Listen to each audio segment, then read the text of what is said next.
Welcome to the Glass and Session Winecast. I'm your host, Val. Thank you for joining me. Today, we are off to one of the very first regions I think of when it comes to iconic wines from lake-adjacent vineyards, Lake Neusiedl. A UNESCO World Heritage Site since 2001, Lake Neusiedl, or Neusiedler See, straddles the border of Austria and Hungary. In Hungarian, it's called Ferte, where Ferte means swamp.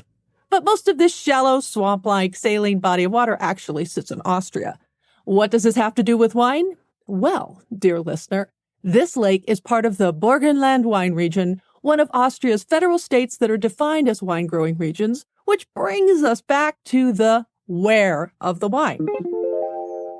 So where are we? We are about 30 minutes if driving southeast of Vienna, tucked away in the easternmost reaches of the country between the 47th and 48th parallels. Here, Austria shares its southern border with Hungary and a part of its eastern border with Slovakia.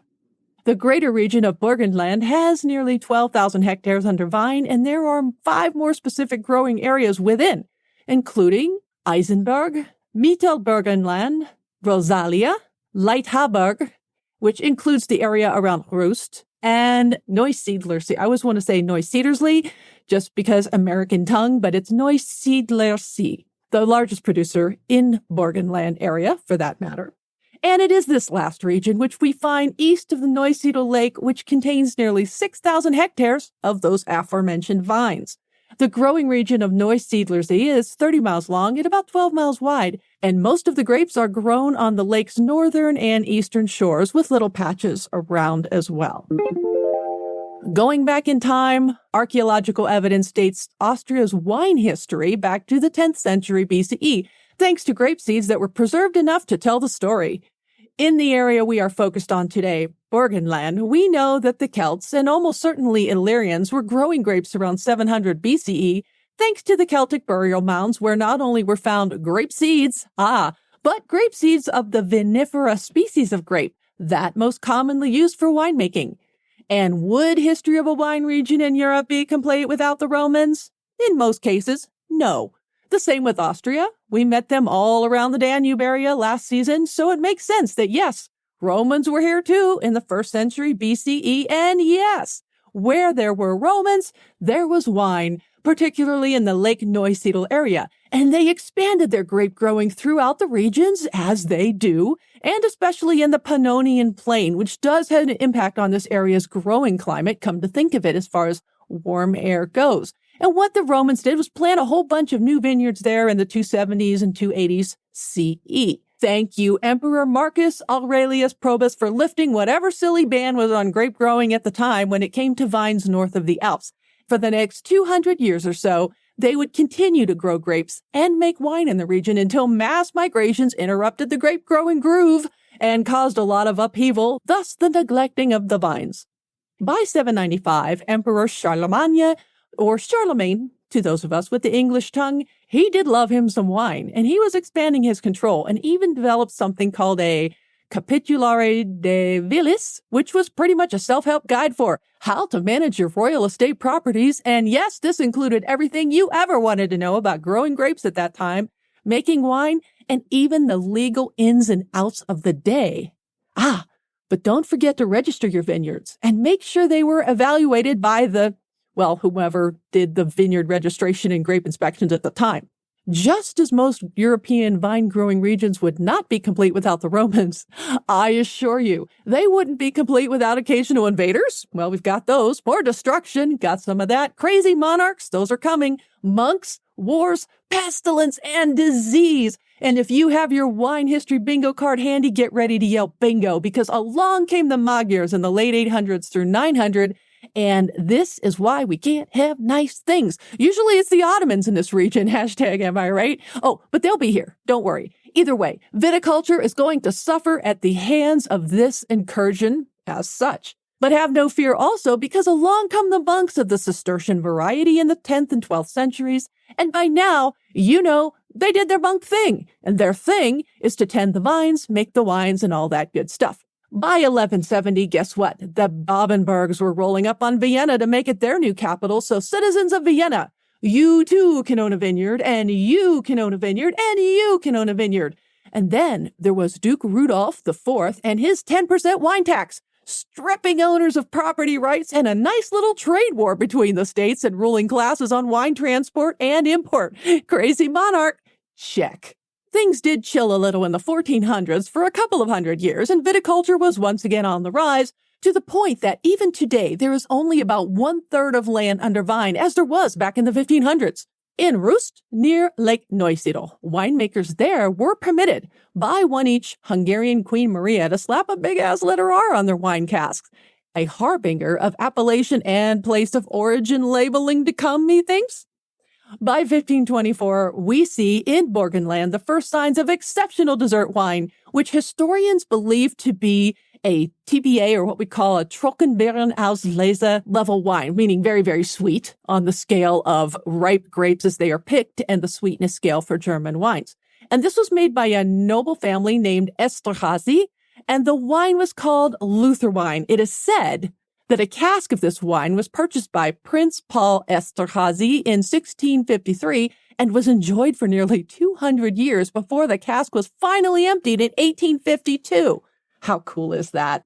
And as I foreshadowed, along came the whatever religious wars in the 1600s, and pair this silliness with some Ottoman invaders, more tax hike, and you have another faltering of the wine industry. Oh, and beer? People are really starting to like that too, so sorry, wine. Yet, in the 1700s, Maria Theresia is like, hey, I like me some wine. Let there be vine planting once again. And her son, Joseph II, who reigned through the 1780s, was like, Roger that, copy all, Mom. Keeping on with the vine and the wine. And oh, by the way, whatever food, cider, wine, etc. you villagers make, feel free to sell it any time of year. Any time of year you feel like it. And you know what? You set your own pricing. Don't worry about us. Just you do you. And just like that, viticulture was once again making progress to the point of scientific studies firing back up and taverns were opening around the country. In 1860, the first wine school, so to speak, was opened in Klosterneuburg, and today it is known as the Federal College for Viticulture, Enology, and Fruit Growing, and it is also the oldest such college of viticulture in the world. How about that? And just when you thought it was safe to press on with progress, powdered mildew, downy mildew, and phylloxera, because bad things happen in threes sometimes, they all but destroyed the vineyards throughout Austria. Let's just bust a move up to the 20th century, where we see the beginning of Austrian wine law, which designated acceptable methods for making wine and outlaws otherwise fake wine. Then rolling into the mid-20th century, wars and all that stuff, scooting past that, Austria is making progress on modernizing vine training and processes throughout the country. However, in the wine scandal of the mid-1980s, that did set back Austria's export market and made it necessary to enact stringent testing practices when it comes to making wine. What was this wine scandal, you ask? None other than what we saw in the 1800s with whiskey right here in the USA, adulteration to cut costs and corners. In this case, instead of tobacco spit and rattlesnake heads, linked up the episode that talks about this, the Austrians used diethylene glycol to sweeten and add body to the wine after a particularly bad vintage. This can kill people. It's used in antifreeze, for Pete's sake, and dozens of people were arrested and over hundreds of wines laced with the chemical. Oddly enough, one of the wines actually won a gold medal at a Yugoslavian wine fair. Yummy. Now, I'm not going to dwell on this because this is not what I want you to take away from this long storied history of Austrian wine, which I love, which I just had a bottle open last week. But it is part of the history, and I linked up a New York Times article on it if you want to get a feel for the widespread impact of this scandal, which began with a story from the village of Rust, the area we need to get back to studying here. The article began with that story, not the scandal. It is heartening to know that out of this kerfuffle came some very strong wine law and testing protocols, so good things did come out of it. In 1991, the Austrian Wine Academy was founded and is still accommodating over 15,000 students every year in its wine education offerings, in German, of course. And shortly after this, in 1995, Austria becomes part of the EU, and they spent the next decade or so restructuring their wine industry architecture to fall into line with EU practices. And what they were doing was establishing regional wine committees, and this is where we see the establishment of the DAC, which we will talk about in the next segment. So let's get our grape gab on. The vineyards in the Neusiedler See growing region They're basically split here between reds and whites, with about maybe 51% or so being white and 49% of the grapes being red of the 40 varieties grown here. The most planted is Zweigelt, which is a native red, at almost a quarter of the acreage, followed by Grüner Veltliner at almost 10%, Veltliner at almost 10%. I think it looks like Welsh Riesling, but I think it's Veltliner at almost 10%, Blaufränkisch at almost 9%, Chardonnay at just over 7%, and Weißburgunder, which is Pinot Blanc, at 4%. It is fun to scroll to the bottom of the list and cruise the grapes that may be new to you, and there were certainly a few new ones for me. I love discovering those things every time I put an episode together for you. There's always something I learn too. And something we can take away from this is quality wine from Neusiedlersee can be classified as a general Burgenland appellation or as a Neusiedlersee DAC. So before we move on from the wines from this region, before we move on with the wines from this region, I've already said DAC twice. So I'm thinking we should kick off another Cork Dork alert early on in the year with what the frack is a DAC? DAC stands for Districtus Austria Controllatus. There are 18 of them. Each one of them represents an appellation of regulated growers within all of Austria's wine regions. It was created in 2001 as an amendment to existing Austrian wine law and assigns a federal inspection number to the wines bearing this classification, thereby indicating the wine meets the regional typicity guidelines as written. Weinviertel was the first DAC as of the 2002 vintage with a dry Grüner Veltliner. The first red came from Mittelburgenland starting with the 2005 vintage.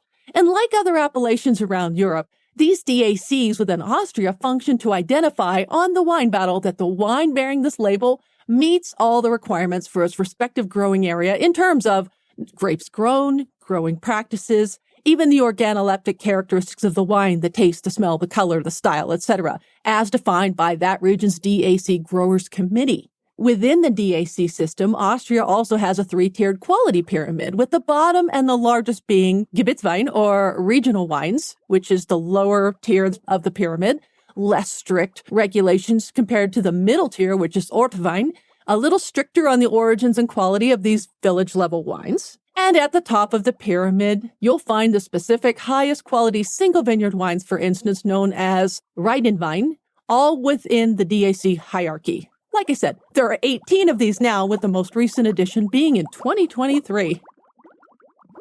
Now, there was a time when I could list them all in alphabetical order, but there were only half as many DACs back then. So, wine students, you have so much more to learn now than I did back in the day. And one that did exist back then was the Neusiedlersee, which was launched with the 2012 vintage. But since then, it too has undergone some modifications as well as expansions, which now includes, as of 2020, the sweet wine styles. So now that we've established that, to be classified as a Neusiedlersee DAC, the wine must be Zweigelt, a minimum of 60% if dry, and any of the quality white grapes if sweet, such as the Veltriesling. If they are at the Spätlese and Auslese sweetness level, they fall into the DAC category if they meet the requirements. Neusiedlersee DAC wines can be released for federal inspection on 1 January if the sweet dessert style, or 1 February for the red Zweigelt in the year following harvest. For Neusiedlersee DAC reserve level, the restrictions are going to be a little tighter in that the sweet white ones will have a noble rot, being at the Beerenauslese or the TBA, Trockenbeerenauslese level, to carry the DAC reserve. And usually those are very select hand-picked berries, and usually it's going to be that noble rot that we talked about way back in season 2. It's okay, I linked up an episode for you if you really want to dig into funky grapes and mold, because I had such a good time going down that rabbit hole.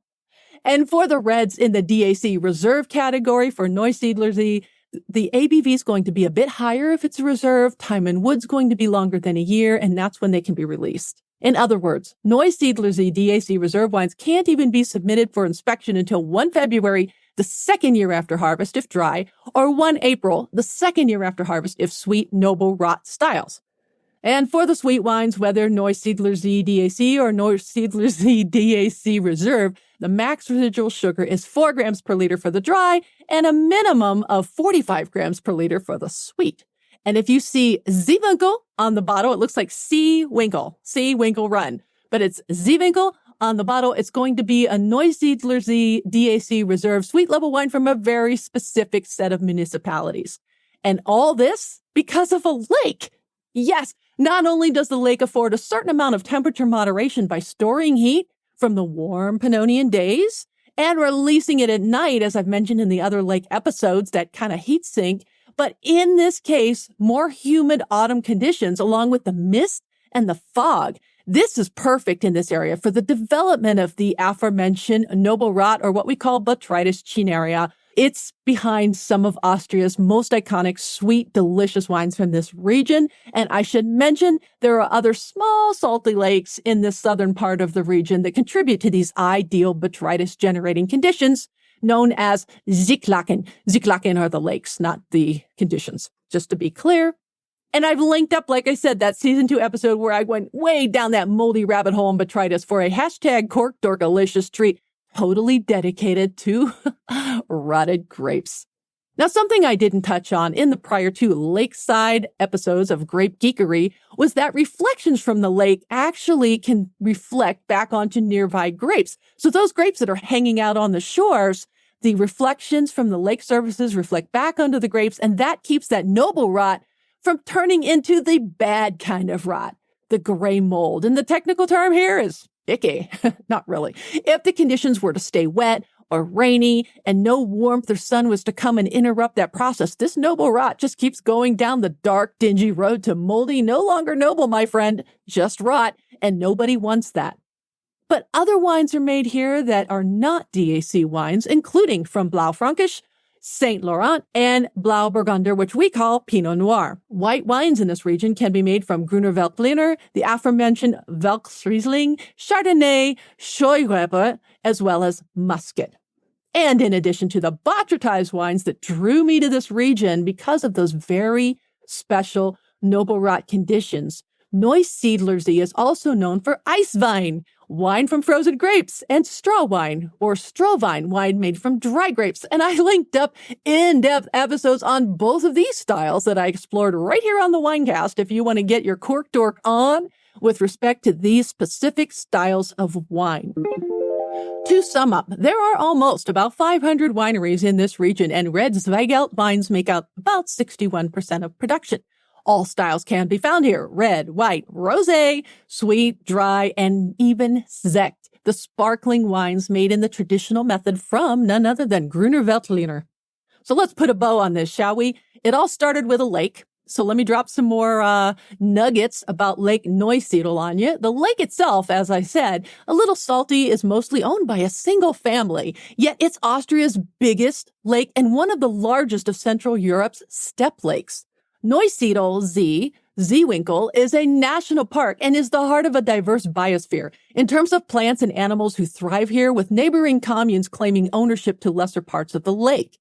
The national park was founded more than 30 years ago in 1993 on the Austrian side. The Feldkirchenberg Nemzeti Park on the Hungarian side was already in place 2 years earlier. There are wine festivals in the area starting in April, going throughout October, I believe, and between May and October, one very specific thing about Austrian wine ranges is something called a cellar alley, or Kellergassen. The Kellergassen in Neusiedlersee was established in 1850 as wineries gathered together to build their cellars in one area. Sometimes due to space, sometimes due to the water tables being a bit high out in the country where the vines are, so many growers found it necessary to build their cellars elsewhere. So they all got together in Purbach at the foot of the Leiter Mountains. You can visit about 50 such structures. Yes, there's wine tasting there. There's still cellars there. There's also little restaurants inside. You can taste different foods, enjoy some incredible scenery. And I linked up a really cool website called showcaves.com. My Wine Caves episode might need an update one of these days, but this is called showcaves.com, and it gives the history and context of this particular Kellergasse in Purbach. And that is not sponsored content. I just thought it was a cool website. And finally, I think belling up to a wine bar and a show cave is the perfect place to stop here for this episode. I thank you for clicking play, and if you're still with me, I thank you for taking the time to listen, and I hope you learned something new. As always, you know I value this very precious spot in your download feed, so please share this episode or any of the weirder ones you think others would enjoy. Make sure you're subscribed so you don't miss the next episode, in which I believe is Lake Constance in Germany. And I know we have Bardolino coming up too, another one of my very favorites. You can also reach out to me via email, val@glassandsession.com, or on the socials, pick your poison. I'm on Blue Sky at Glass and Session. Vino with Val is on Threads and Instagram. You'll see Glass and Session in my bio. I'm Spoutable, Glass and Session, which I keep forgetting about, but I need to keep going back. I keep forgetting it's there. I'm sorry. I'm Vino with Val on Pinterest and on Facebook /Glass and Session. Connect with me also on LinkedIn, Valerie Caruso, DWS, CWE, FWS, letters, numbers, wine stuff, and also audiobook narrator, which reminds me, you can find this podcast and the latest audiobooks I've narrated on Audible. If you dig smartass cat content, Podcat Smokerdoodles is at Nebelung_smoke_show on Instagram. He's all out of his radiation therapy. He's raising hell around the house, and we're having more fun with him all over again. And there is Glass and Session and yes, Podcat swag in my TeePublic store, linked all the way to the bottom of the show notes and on my website and on Smokey's Instagram page. And this week, I'm not reading ads for press-on nails, underwear, or supplements, so get yourself some swag. It's a small way to support the Winecast.